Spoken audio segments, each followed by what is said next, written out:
125 km et la trilogie de la Chartreuse au programme de cette 19e étape du Tour de France 1985 en direction de Aix-les-Bains. Au kilomètre 50, au pied du col de Porte, le troisième du classement général, Pedro Delgado, a attaqué. Il est suivi par le maillot jaune, Laurent Fignon, son dauphin, Greg LeMond, Tenisseux, quatrième du classement général, et enfin l'Espagnol Lejarreta, septième du classement général.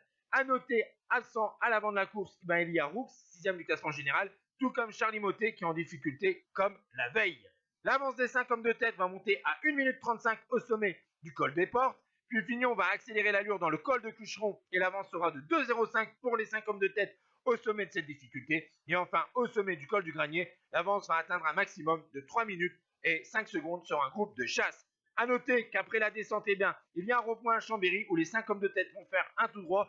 A noter que les 20 derniers kilomètres sont plats pour rejoindre la ligne d'arrivée à Aix-les-Bains. Les hommes de tête vont repartir, ils vont s'entendre jusqu'à le sprint final où on va voir qu'à plus de 200 mètres de la ligne, l'Américain Greg LeMond, vainqueur du chrono de Rennes, va lancer de très très loin son sprint. Laurent Fignon, le maillot jaune, va tenter de prendre le siège de l'Américain, mais l'Américain est surpuissant et s'impose sur cette 19e étape devant Laurent Fignon. Le peloton, lui, a cédé 2 minutes et 11 secondes. Et au classement général, Fignon a toujours 50 secondes d'avance sur Greg LeMond. Ciao tout le monde.